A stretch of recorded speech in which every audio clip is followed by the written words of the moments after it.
香港人口只有700萬，經濟規模細小，但經濟成就卻相當非凡。除咗香港、愛爾蘭、以色列、盧森堡、新加坡、瑞典同瑞士都係世界上有名嘅成功細小經濟體，並擁有高嘅生活水平。雖然佢哋嘅經濟特徵各有不同，但成功之道往往係高度開放嘅經濟政策。而事實上，開放程度好低嘅經濟體，好似埃塞俄比亞、孟加拉、蘇丹同緬甸，佢哋嘅生活水平都相當低。因此，香港絕對唔能夠轉趨保守，甚至孤立排外，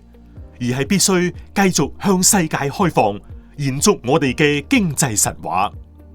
香港未來嘅經濟發展可以繼續沿用我哋一貫以來亦同新加坡相同嘅模式，高度開放貿易、投資同金融服務，或者參照盧森堡專攻金融服務業，亦可以參考以色列、愛爾蘭及瑞典嘅策略，發展科技產業，又或者走上瑞士嘅道路，同時以金融服務同科技產業為支柱。不過，香港經濟無論向邊一個方向發展，同內地嘅關係始終密不可分。內地係香港最大嘅貿易夥伴，佔香港整體貿易總額近一半，亦係香港外來直接投資嘅主要來源地，佔香港總體存量大約30%。而人民幣國際化亦為香港嘅金融服務注入新動力。內地龐大嘅消費市場亦有助支持香港嘅創新創意發展。另一點值得我哋注意嘅係，隨住時代嘅變遷，內地嘅經濟規模已遠大過香港。兩地 GDP 嘅比例由1994年嘅24% 跌到近年大約3%。同時間，內地經香港嘅貿易額比重亦大幅減少，由頂峰嘅47% 下跌至近年嘅13%。香港同內地嘅經濟關係已經踏入一個新階段。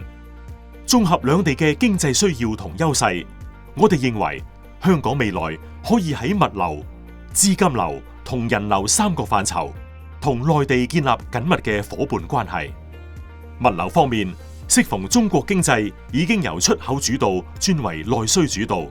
而香港嘅商品出口又一直依賴往返內地嘅轉口生意，因此商品貿易喺未來幾年預計會經歷較緩慢嘅增長。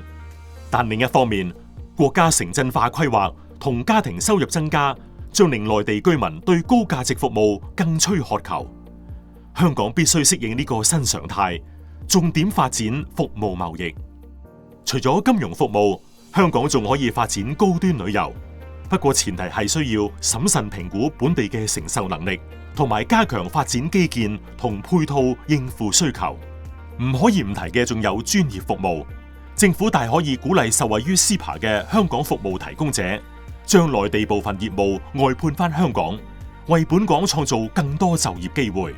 另外，2015年內地票房突破60億美元，香港應該抓緊內地龐大電影市場所帶嚟嘅機遇，重振電影業嘅光輝歲月。喺資金流方面，單喺2015年，超過70%流入內地嘅資金，相當於930億美元都係經由香港，而同時間有近60%內地投資海外嘅資金，即係700億美元，都係途經香港。事實上，2015年中國更首年成為資本淨出口國，淨出口資金高達100億美元。我哋可以預期未來中資嘅海外投資將會日益壯大，香港必須把握機會，成為內地資金雙向流動嘅首選門戶。2016年10月，人民幣已被納入特別提款權 SDR， 估計未來3至5年間，人民幣佔全球外匯儲備嘅比例將由目前大約2%，躍升至4至5%。隨住人民幣喺國際貿易、投資及儲備方面嘅使用度日漸提升，離岸人民幣中心勢必有龐大嘅發展空間。當然，除咗香港之外，世界上有唔少地區都瞄準人民幣市場，連同台灣、新加坡、英國同南韓，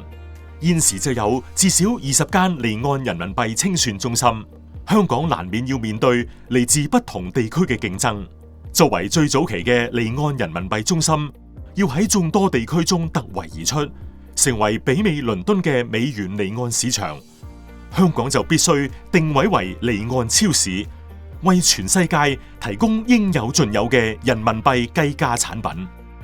人流方面，香港係亞洲老齡化排第2嘅經濟體，我哋65歲以上嘅長者佔人口15%，而排第1嘅日本長者就佔26%。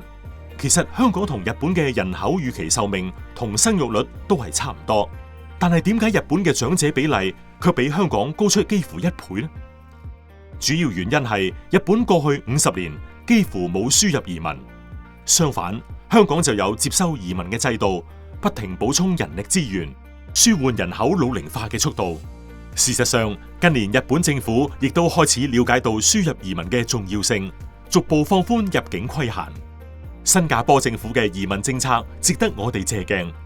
為咗補充人才，舒緩人口老化同勞動力不足嘅問題，當地政府多年嚟銳意吸納優質人才成為公民，謹慎控制新增人口及永久居民嘅數量，以維持人口及勞動力喺理想水平。觀乎香港、日本同新加坡3地嘅經濟增長，我哋可以見到人口老化同勞動力不足對經濟嘅影響。日本嘅人均 GDP 自95年起基本上冇大嘅增長，2014年甚至比香港趕上。03年之前，香港同新加坡嘅人均 GDP 不相伯仲，但之後新加坡經濟急起直上，到15年已經拋離香港超過1萬美元。我哋可以預期，如果香港嘅人口老化問題持續惡化，我哋嘅經濟將會好似日本近年咁增長放慢。基於香港政府統計處去年第一次進行長達50年嘅人口推算，預計人口將會喺30年內開始萎縮，所以長遠嘅人口規劃實在刻不容緩。政府必須加快研究不同生育率及移民數目下如何改善人口老化問題。或者你會問，可唔可以唔靠移民，而淨係靠提升生育率？例如由現時嘅1.2提升到2.1嘅世代更替水平，嚟維持社會所需嘅勞動力呢？我哋做過勞動人口推算研究，發覺係不可行。如果維持現時人口政策嘅情況下，勞動人口會由360萬人逐步減少至310萬人。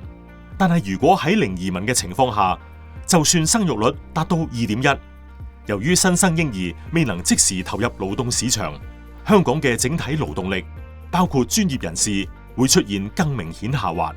2039年勞動人口甚至只有約290萬人，兩個情景嘅勞動人口數目差距最高峰可達50萬人。所以適當嘅移民政策對維持勞動力係不可或缺。我哋建議政府重新檢視輸入移民嘅政策，唔能夠過分依賴單程證計劃，而係應該從其他途徑輸入年輕而高教育程度嘅移民。就業簽證、非本地畢業生留港就業、輸入港二代計劃，以及進一步招收非本地本科生等，都有助吸納高水平嘅精英移民。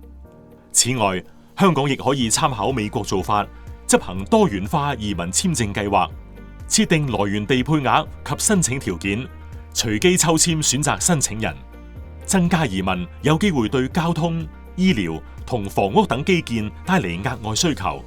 政府應該按長遠人口目標妥善規劃，亦可以分階段逐步調升移民名額，等基建發展追得上需求增長，減輕外來人口對社會構成嘅壓力。中國嘅經濟發展正步入一個新常態，而香港亦必須因應發展，重新定位，成為內地嘅主要服務提供者以及資本雙向流動嘅門戶。為咗未雨綢繆，提升人才資源，香港應以更有效嘅方法輸入更多高技術嘅移民，舒緩人口老化嘅問題。喺不久將來，中國會成為世界最大嘅經濟體。國家騰飛之際，香港更應抓緊機會，成為中國經濟發展浪潮中不可或缺嘅夥伴。讓我們迎接時代變遷，與內地經濟並進。